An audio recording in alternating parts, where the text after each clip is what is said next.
Hello Internet! So I want to piggyback on something that Sensei Seth was doing recently. He decided to make a video regarding 3 different types of punches and how they look differently in different arts. And what he was doing was he had boxing, karate, and kung fu, but I've never seen this kung fu style punch before in all the time that I've done kung fu. So I wanted to discuss how we do it over at Shaolin Do. So what he demonstrated, of course, well, I know the first 2. I don't want to talk too much about the kung fu punch that the one guy did because I don't know that style, whatever he was doing. I don't know the dynamics of that style of punch. So I don't want to discuss that. But I can discuss the boxing and the karate part. So what he did was he reached across. Well, I should go into his stance. So he was here in his karate stance and bow stance, fist out in transition.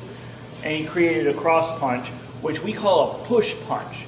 So what you do, what he did was he transitioned all of his weight and mass into the punch, which of course pushes the enemy back, and then you return, which is fine. Push punch is a perfectly acceptable method of punching, but we at Shaolin Do we try and practice snap punches.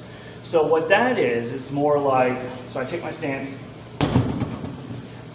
And I throw my punch forward and I jerk it back really fast. So you're going to think like, well, that's not the same thing as a push punch. Like, it's not. Because a push punch is like taking your hand like a club and just wailing somebody as hard as you can. While a snap punch is bringing it out, coming back like a whip.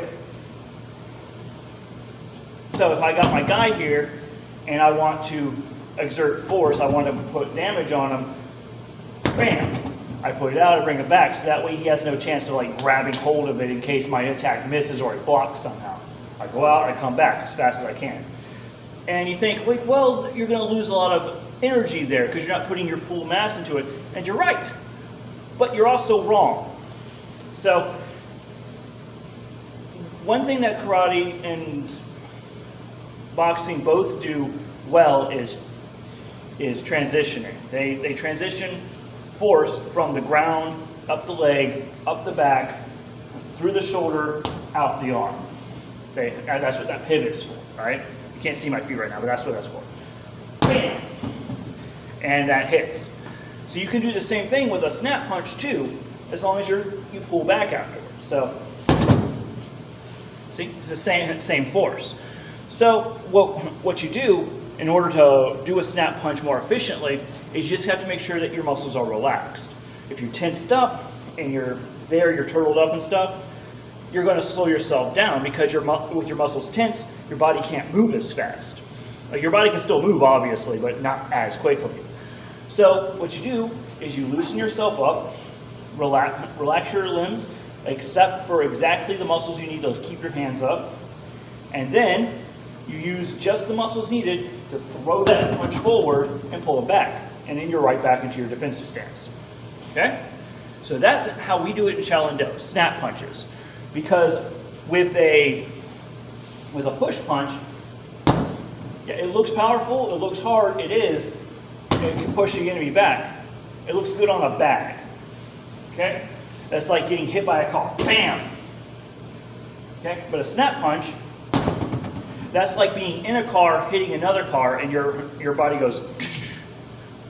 So you get that whiplash in there, and that's what you want. Because if I'm trying to knock someone out or trying to like just damage someone enough to make them leave me alone, then I want to slosh that brain.